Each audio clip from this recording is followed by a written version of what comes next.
أعوذ بالله من الشيطان الرجيم بسم الله الرحمن الرحيم وإذ قال ربك للملائكة إني جاعل في الأرض خليفة قالوا أتجعل فيها من يفسد فيها ويسفك الدماء ونحن نسبح بحمدك ونقدس لك قال إني أعلم ما لا تعلمون رب اشرح لي صدري ويسر لي أمري واحلل عقدة من لساني يفقهوا قولي الحمد لله الصلاة والسلام على رسول الله وعلى آلہ وصحابہ اجمعین اما بعد السلام علیکم ورحمۃ اللہ وبرکاتہ۔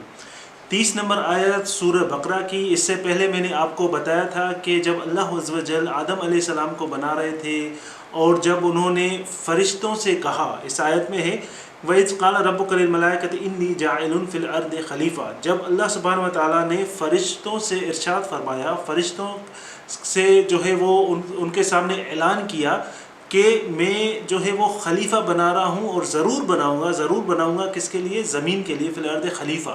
خلیفہ کا مطلب میں نے آپ کو پہلے بتایا تھا کہ کوئی چیز آپ پیچھے چھوڑ جانے والے، جیسے آپ ہیں، آپ کے بچے، ان کے بچے، ان کے بچے، کوئی چیز پیچھے چھوڑنے والے، اور وہ آپ کی جو لیگیسی ہے، آپ کی جو چیزیں ہیں وہ ان کو آگے لے کے چلے، تو اس کو بولتے ہیں خلیفہ۔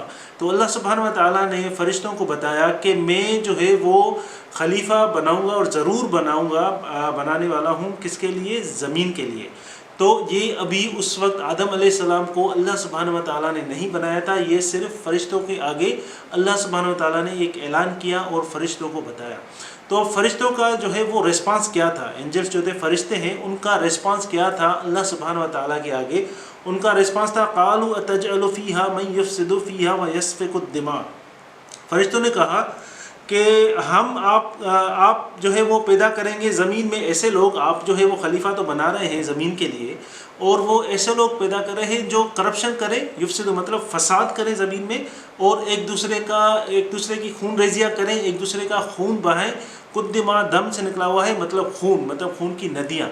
تو فرشتوں نے اللہ سبحانہ و تعالیٰ کو کہا کہ آپ جو ہے وہ زمین کے لیے انسان خلیفہ بنا تو رہے ہیں، لیکن اس لیے بنا رہے ہیں کہ وہ ایک دوسرے کا جو ہے وہ خون بہاتے پھریں اور کرپشن کریں، زمین پہ کرپشن کریں۔ اور یہ فرشتوں نے اس وقت کہا تھا جب اب انسان کو اللہ سبحانہ و تعالیٰ نے نہیں بنایا تھا، آدم علیہ السلام کو اللہ عز و جل نے نہیں بنایا تھا۔ تو یہ سوال کیا فرشتوں نے، تو کس سے سوال کیا؟ اللہ سبحانہ و تعالیٰ سے۔ تو اس کا مطلب یہ ہے کہ آپ کے دل میں کوئی بھی جائز سوال آ رہا ہے، کوئی بھی سوال ہے آپ کے ذہن میں، آپ کے دل میں، تو سوال پوچھنے سے آپ کو کسی نے منع نہیں کیا۔ اللہ سبحانہ و تعالیٰ نے ان کے سوال کا جواب دیا، یہ نہیں کہا کہ تم لوگوں نے یہ سوال پوچھنے کی جرت کیسے کی، ہمت کیسے کی۔ ہمارے معاشرے میں کیا ہوتا ہے، اگر کوئی اس طرح کا کوئی سوال پوچھے تو کوئی بھی سوال اسلام کے بارے میں، دین کے بارے میں کوئی ایسا سوال پوچھے، اس کے ذہن جو ہے وہ کام نہیں کر رہا، بچہ ہے، کوئی بڑا ہے، تو اس کے ذہن میں کوئی سوال آتا ہے تو وہ اپنے اندر ہی دباتا، کیونکہ پتہ ہوتا ہے کہ اگر ہم یہ سوال پوچھیں گے تو ہو سکتا ہے میرے والدین یا جو ہے وہ قاری صاحب یا جو مسجد کا امام ہے وہ مجھے ڈانٹے یا مجھے کہے کہ تم جو ہے مسلمان بھی نہیں ہو، تم جو ہے کفر کی حد میں داخل ہو گئے، تم اس طرح کے سوال پوچھ کیسے رہے ہو۔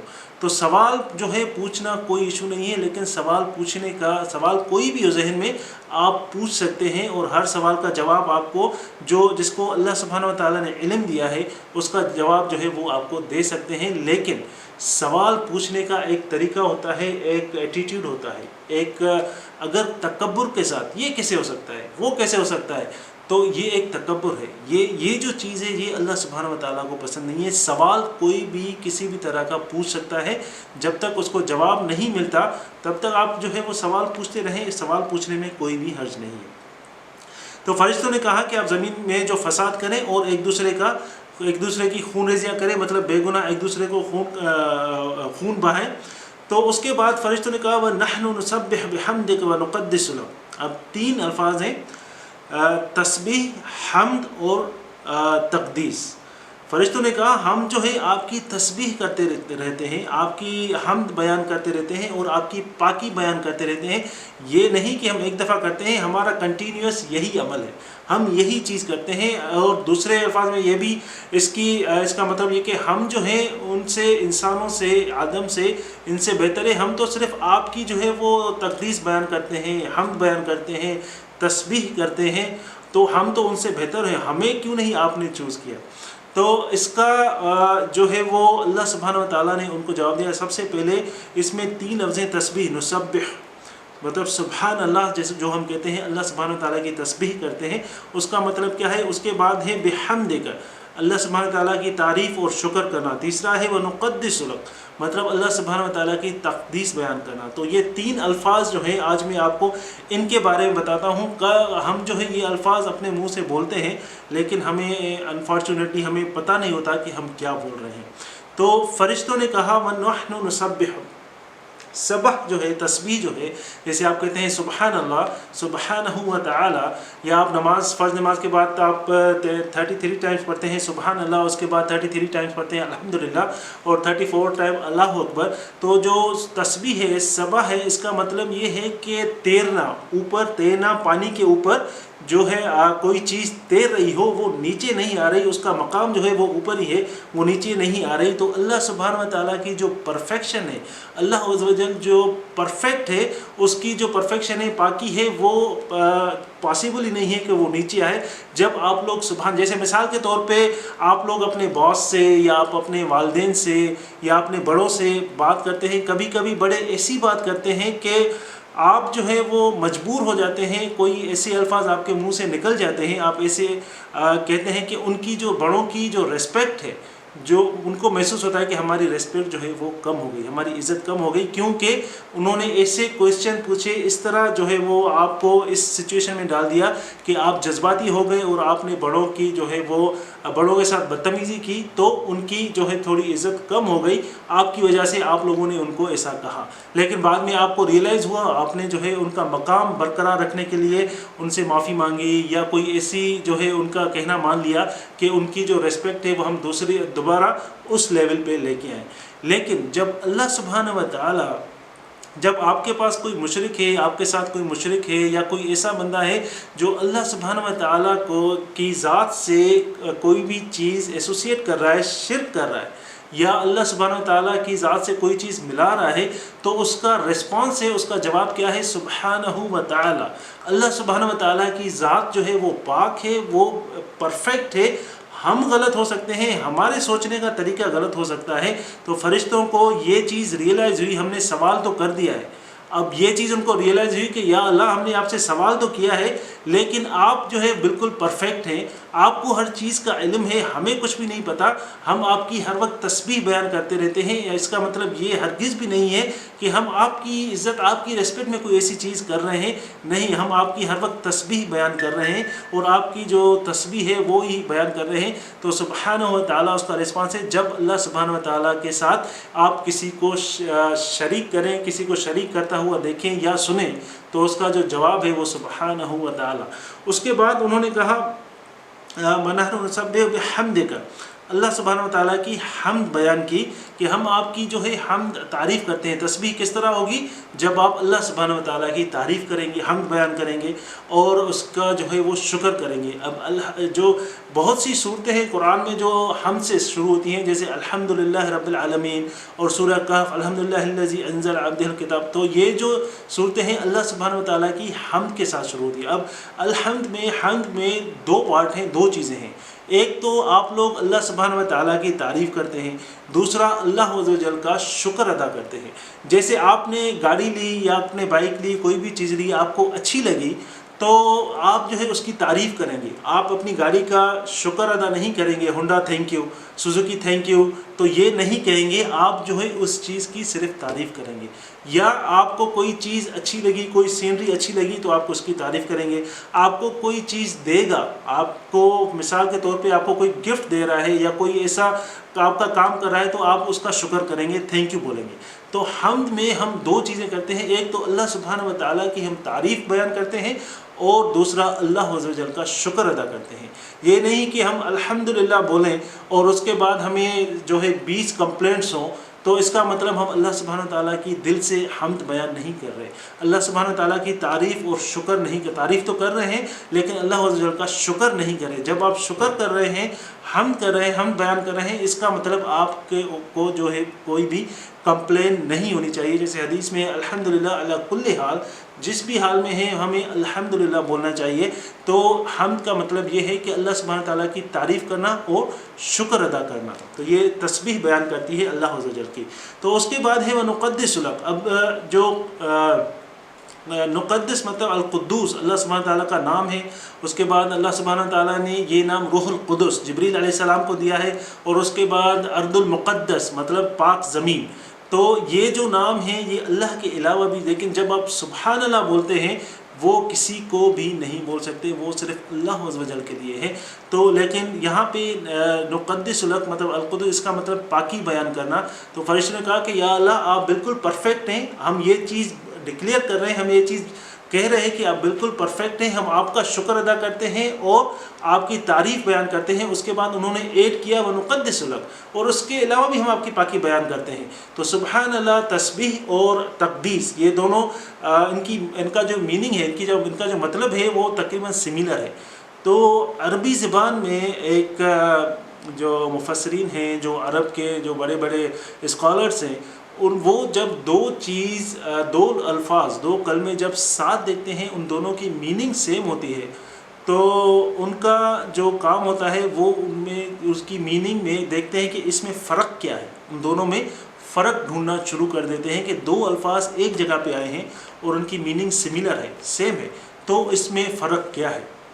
تو جیسے تقدیس جو ہے وہ اللہ سبحانہ تعالیٰ کی پاکی بیان کرتا ہے، اور اس سے ارض المقدس اللہ سبحانہ تعالیٰ نے کہا ہے کہ پاک زمین۔ اب اللہ عز و جل نے کوئی چیز یا اس کے رسول صلی اللہ علیہ وآلہ وسلم نے کسی زمین کو، کسی ایریا کو پاک بیان کیا ہے۔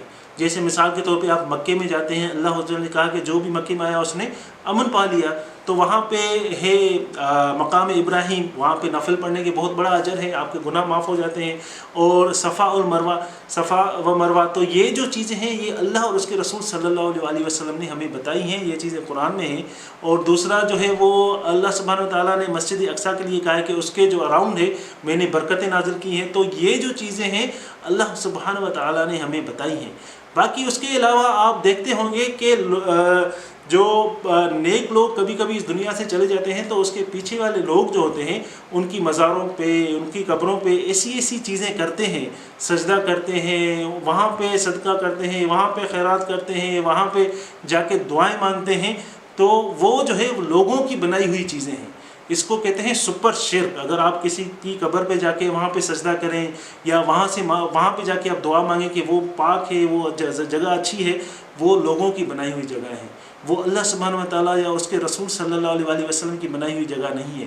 تو آپ اس کو اگر پاک سمجھتے ہیں یا پاک مانتے ہیں، وہاں پہ جا کے آپ یہ چیزیں کرتے ہیں، تو اس کو کہتے ہیں سپر شرک۔ یہ بہت بڑا شرک ہے، اور اس سے اللہ سبحانہ و تعالیٰ ہم سب کو بتائے، اور جس کو یہ چیز کا پتہ ہو ان چیز کا، وہ دوسروں تک یہ چیز پہنچائیں۔ تو اللہ سبحانہ تعالیٰ انہوں نے کہا کہ ہم اللہ عز و جل کی پاکی بیان کرتے ہیں۔ تو اللہ سبحانہ تعالیٰ نے ان کو کیا کہا؟ قال انی اعلم ما لا تعلمون۔ اللہ سبحانہ تعالیٰ نے ان کو کہا کہ فرشتوں تم لوگ سنو، اللہ سبحانہ تعالیٰ نے کہا فرشتوں، قال انی اعلم ما لا، بے شک مجھے پتہ ہے اور تم لوگوں کو کچھ بھی نہیں پتہ۔ قال انی اعلم ما لا تعلمون، اچھا فرمایا کہ میں جانتا ہوں، مجھے ہر چیز کا پتہ ہے جو چیز تم کو نہیں پتہ۔ تم صرف ایک اینگل سے چیز دیکھ رہے ہو، اس کے پیچھے کیا ہے، اس کے سائڈ میں کیا ہے، اوپر نیچے کیا ہے، یہ ساری چیزیں اللہ سبحانہ و تعالیٰ کو پتہ ہے۔ سامنے میں دیکھنے والی جو چیز ہے، آپ کو اس کا ویو جو ہے وہ ایک نظر آئے گا، لیکن اس کے بعد، اس سے پہلے، اس کے اوپر، اس کے جو بعد والی چیزیں ہیں وہ ساری کس کو پتہ ہے؟ اللہ سبحانہ و تعالیٰ کو پتہ ہے۔ تو اللہ سبحانہ و تعالیٰ نے فرشتوں کو کہا کہ فرشتوں تمہیں ان چیز کا پتہ نہیں، ما لا تعلمون، ما کا مطلب یہاں پہ آیا ہے کہ ساری چیزیں جو ہیں جو تم نہیں دیکھ رہے اس کا پتہ مجھے ہے کہ میں کیا کرنے جا رہا ہوں، اور مجھے پتہ ہے کہ میں کیا یہ جو علم ہے یہ میرے پاس ہے۔ اور اس کے بعد جو ہے، اس کے بعد والی آیت جو ہے اس میں اللہ سبحانہ و تعالیٰ نے فرشتوں کو پروف کیا کہ آدم علیہ السلام بیٹر اچھا کیوں ہے سب مخلوقات سے. تو اس کے آگے جو ہے وہ انشاءاللہ اس کے کریں گے. ایک حدیث ہے وہ آپ سے میں بیان کروں, بہت اچھی حدیث ہے. یہ قال رسول اللہ صلی اللہ علیہ وسلم کلمتان خفیفتان علی اللسان. رسول صلی اللہ علیہ وسلم نے فرمایا کہ دو کلمے تعانی مطلب دو کلمے ایسے ہیں جو بالکل ہلکے ہیں زبان پہ, بڑی جلدی سے ادا ہو جاتے ہیں, بہت ہلکے ہیں. علی اللسان ثقیلتان فی المیزان, قیامت کے دن جب ان کا وزن کیا جائے گا وہ ان دو کلموں کا بہت بڑا وزن ہوگا, آپ کی سوچ سے بھی زیادہ. حبیبتان الی الرحمن, وہ رحمان کو مطلب اللہ سبحانہ و تعالیٰ کو بہت پیارے ہیں, بہت پسند ہیں. وہ کیا ہیں؟ سبحان اللہ و بحمدہ سبحان اللہ العظیم. تو اب یہ جو کلمات ہیں, دو کلمے ہیں, سبحان اللہ و بحمدہ سبحان اللہ العظیم, یہ آپ گھومتے پھرتے کہیں بھی کام کریں, کچھ بھی کریں یا فارغ وقت میں بیٹھے رہے, آپ بالکل آرام سے زبان سے ادا ہو سکتے ہیں. لیکن آپ کو نہیں پتہ ان کا جب وزن کیا جائے گا قیامت کے دن تو ان کا وزن اتنا ہوگا کہ آپ حیران رہ جائیں گے. یہ تو بڑی آسانی سے میں ادا کرتا تھا, اور ان کا جو فائدہ ہے وہ آپ کو پتہ چلے گا قیامت کے دن کہ اس کا فائدہ اللہ سبحانہ و تعالیٰ نے آپ کو کتنا فائدہ پہنچایا ہے. تو ہمیں جب یہ ان چیزوں کا پتہ ہوگا کہ سبحان اللہ کا مطلب کیا ہے, تو اس کے بعد جب ہمارے منہ سے ہمارے دل سے یہ چیز جب ہم کہیں گے تو ہمیں پتہ ہوگا کہ ہم کیا کہہ رہے ہیں. اللہ عز و جل ہمیں سمجھنے کی توفیق عطا فرمائے. بارک اللہ لی ولکم فی القرآن الحکیم و نفعنی و ایاکم بالآیات و